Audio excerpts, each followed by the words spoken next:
All right, so I was just checking out at Kroger's a few minutes ago, and there was a woman that stopped at the front of the store, pointed at one of the employees, and told the manager of the store that that person over there was being rude to them and she wants them to get fired.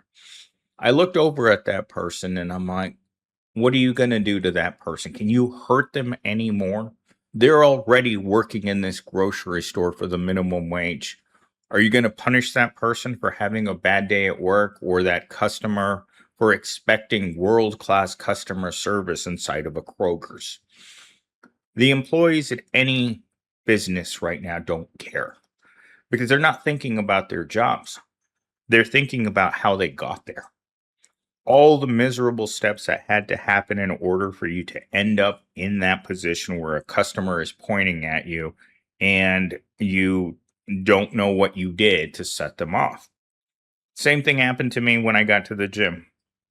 I was pulling up to the gym and it was actually packed at 2 o'clock in the afternoon on a Monday, which I thought was kind of wild, right? So I had to park on the edge of the parking lot. And as I was pulling up into the parking spot that I was going to use, there was this, I don't know. I can't tell you what she is. I want to say she's kind of Asian looking, but she's kind of really pale. She has jet black hair, but it looks dyed. She's got a lot of different features going on. And she's pretty much a one of those people that spends a couple of hours at the gym. No matter what time I've come to the gym, I've seen her there and doing one thing that she really likes doing, and that's working legs. And we're talking about heavy leg presses. Anyhow, I come around. It's the only two parking spots kind of left on that row, and I pull into the one as far away from her as I can. She notices me getting out of my car. She instantly reacts like someone's about to hurt her, and she jumps in her car, slams the door, and just smashes the gas and just burns rubber out of the parking lot like she's just about to be, I don't know, have her loofah stolen. And I was just like, that's the reaction to a lot of people to other people. And I've seen this more and more. It's getting actually worse. Everywhere you go, you have people who are overreacting or acting crazy or doing things that you wonder, like, what's wrong with people? Why are people so scared? It seems like after the bug, after 5 years ago, everyone is acting paranoid. Everyone seems to have a chip on their shoulder. Everyone seems to be disgruntled about something, and they take it out on people who can't defend themselves, workers. And what are workers told? The customer's always right. And we know that's not true.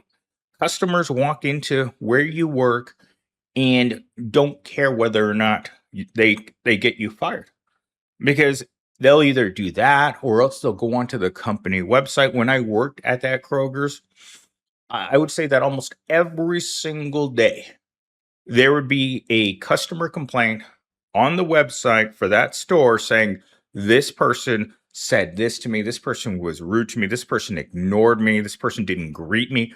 Every single day, managers had to come and talk to someone about what someone wrote on the website about them. And it's everywhere you go. It's like we've become such trolls that we have to go home and get even with these employees. And that to me strikes me as just pathetic. But that's the world we live in. We go and we leave people negative reviews, we leave negative comments on YouTube videos. We do everything we can to make other people just as miserable as we are because let's face it, we're all having the same problem.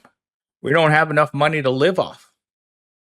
So, with that said, I was talking to ChatGPT in the car before I came up to my house, and I was asking it simple questions like, when when is this going to get fixed? And ChatGPT, said it's an uphill battle against worker protections and getting unions in place or getting stronger worker rights. And I thought to myself, it's not an uphill battle. It's impossible. Factory workers around the turn of the century, when they decided to go on strike, well, the owners would bring in their own people to help those people get back on track and get back into those low paying jobs. And we're lucky we don't still have those guys. I think they're called the pickers. I think that's what they were called. It starts with P. If you know of the word that I'm thinking of, put it down in the comments section. But basically, they're guys that show up to break up worker strikes, and not in a good way. We're talking about things I can't say on YouTube. Let's just put it that way. So let's get into talking point number one. The economy keeps saying unemployment is low. Workers keep saying that the quality of the jobs is even lower. Only 1% of people in our society are considered wealthy. That means they don't have to work for a living. In the rest of the jobs that are available, you have people who are bare knuckle boxing each other to stock shelves in a big box store. And I mean, you see it every single day on TikTok. Someone who comes on there with the sob story, how they've been applying to minimum wage jobs and no one will hire them. Well, if you keep putting out these job reports and you consider anyone that even has 1 hour of work as employed, it's pretty easy to come up with a statistic of 4% unemployment rate. And then come up with the same statistic, 4.5 for people with an education. Why? Because the people that have the education have a disadvantage when it comes to getting low-paying jobs. And I mean, try getting a job at a Dollar Tree when you show up and you have a 4-year degree. And then look around at the other workers. You kind of don't fit in. And this is exactly how I felt every time I took a minimum wage job. You show up, you sound different, you act different. And usually the management is people who just started working there when they were in high school.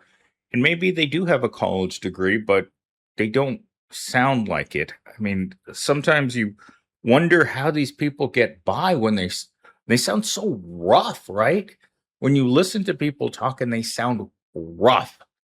And I can't imagine sitting in a job interview with someone that is a career loser, right? A person that has, let's say they even dropped out of high school, they work whatever low paying job they can get, and you're sitting in a job interview and they're asking you what strengths you have.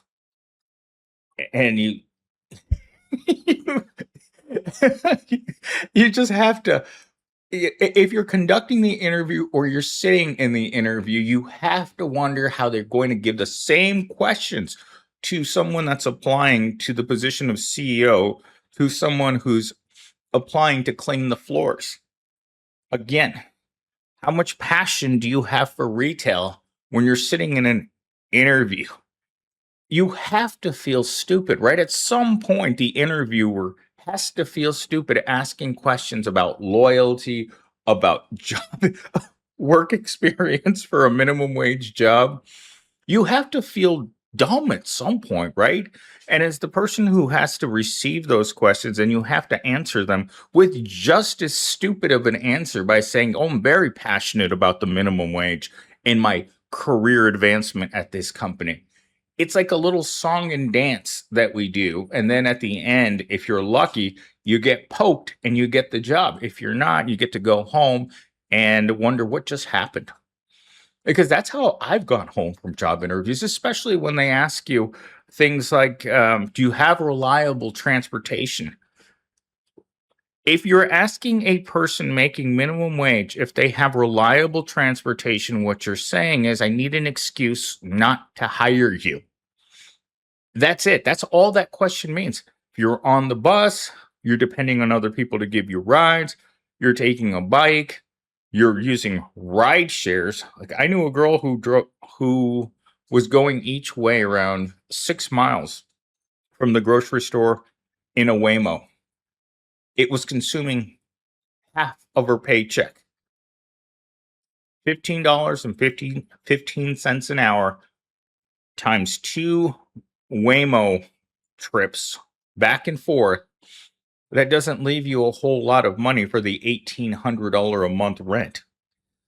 It's virtually impossible. I mean, we have gotten to the point in our society where it is virtually impossible for a regular worker to make a living, any kind of living. That girl is currently homeless and moved back either with her family that didn't want her initially. And that's the worst part is we all act like people like parents and their kids, their adult children have a good relationship. And that's why parents are happy to take them back in when there's a job loss or just not enough income or they graduated from college and they can't find a job. Parents only take in their adult children because they don't want to see them on the street. But if your parents are particularly hateful, they won't care if you're on the street. They'll tell you that it builds character to be on the street. I've heard that before. I've heard people who kick out their kids when they're 15 years old and tell them to get a job. They're like, do you want your kids to bite it? Is that the point? Is that you don't like your kids so much that you just don't care about whether or not they make it? Because at that point, you should blame yourself for having children if that's your attitude. Anyhow, moving on to talking point number 2 before that gets too dark, because I can go off on many, many tangents as a child that was abandoned in his teens on the street and has been on his own ever since. Everybody says learn a skill. Millions of skilled people are already working with unlivable wages. To that, I always say, try again to tell me it's my fault. Should you go back to school? Yeah, if you want to do the same job while you're educated. See, every single day I have to deal with that guy or a set of people that come into my comment section and tell me to just go to a trade school. Just earn a skill. I just saw a comment before I got on about, you need to find a job that can't be replaced by AI. Become an electrician, a plumber, a mechanic. Do you know why auto mechanics have left the industry by the tens of thousands? Because being an auto mechanic isn't considered a good job. And they're not making living wages despite large investments in tools. And they will tell you that the way that they're being paid by the job, not hourly, but how long it takes you to do a job, they're getting paid a la carte. And when a job that they claim takes 15 minutes to do takes an hour and a half, you're just getting paid for 15 minutes worth of work. That is not sustainable. And that's why people have started leaving the industry. The Ford CEO literally came out and said, we can't get the work done because we don't have mechanics. Now, tell me again in the comments section about how wonderful the trades are again, because I want to hear it. I want to hear you come in and spout your propaganda about how people these days should go back to school to learn how to do things with their hands. It's not real. The practical advice that they used to give people like 20 years ago doesn't work in today's market. You can go get a college degree and still find yourself unemployed for years at a time, or underemployed while you're looking for your unicorn job. And I assure you, they don't want you. They want someone that they know, someone they trust. They want to hire people who have some connection to them. That's why when I think about not knowing a single person in real life that has a good job, how many of you know people that don't have a good job, including your very own parents? There's a lot of us who watch parents grow up while doing miserable work. I know I did. My mom was a house cleaner for rich people.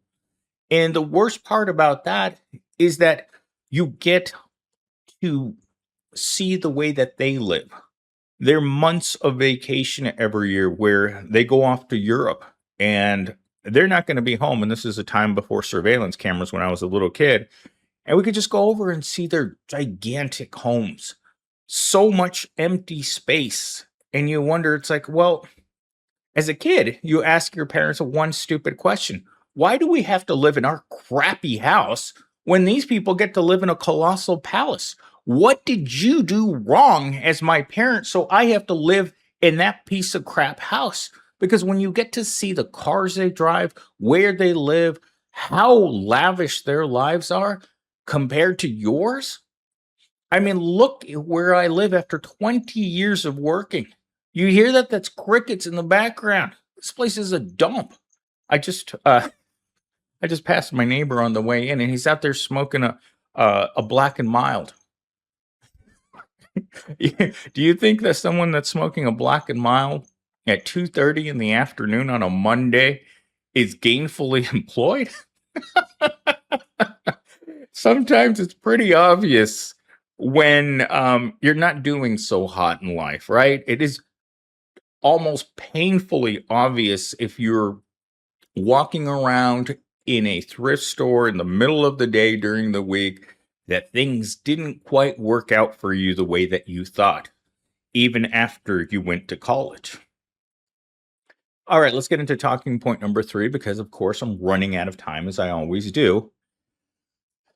Most people aren't choosing low wage work, they're choosing from the jobs that actually exist. Walk into any McDonald's in this country and ask the person working behind the counter if they chose this job. Look at them. Look at that deadness in their eyes. Then walk across the street into the Walmart and look for an employee that's actually smiling while they're by themselves.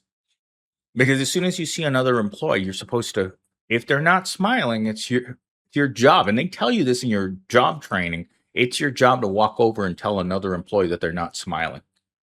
But when no one's looking, you're frowning because that's the default position of people that are in jobs that are designed for them to never get ahead. And when you work decade after decade after decade, and you see yourself never being able to save for retirement. And the last few times that I've seen Mello, it's just like I can tell, like today, she said it to me at lunch. It's just like, I make so much less money working at this job. Like she barely makes over 20 bucks an hour.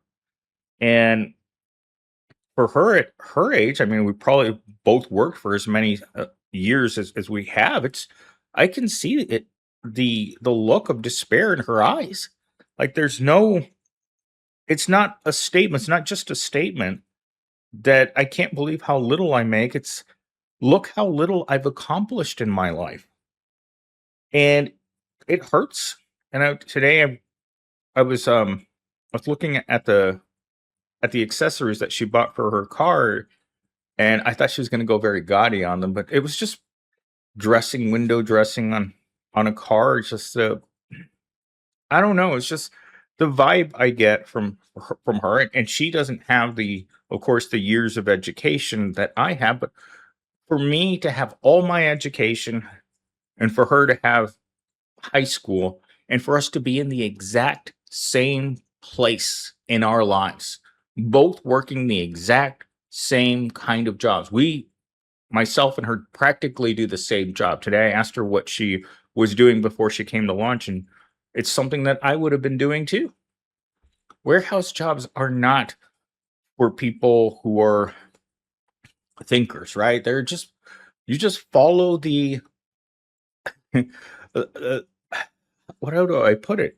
Every day's the same. It's just the tasks that happen at different times. Working in a warehouse isn't complicated. You're shipping things, you're unpackaging things, you're scanning things. It's the same thing every single day, and you have to get used to the monotony, or else it will drive you insane.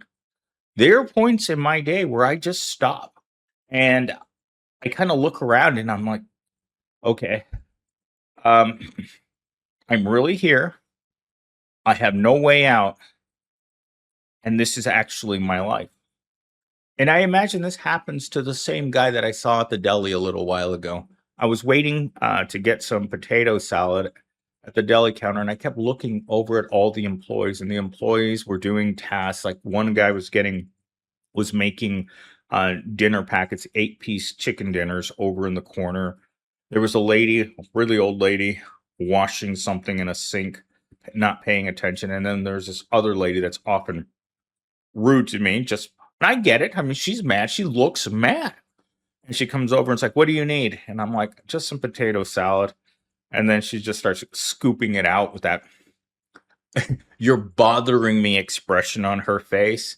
And he's got to be 50 over there scooping chicken. She's got to be in her late 60s. And this lady that's getting my potato salad, I'd say late 50s. I looked at her forehead just to kind of gauge to see if there was wrinkles on her forehead. Her forehead was completely smooth. It was just the rest of her. And that's how we all get. We all get beaten down. We start looking much older than we are because you don't retire when you get to retirement age. You retire when you're broken.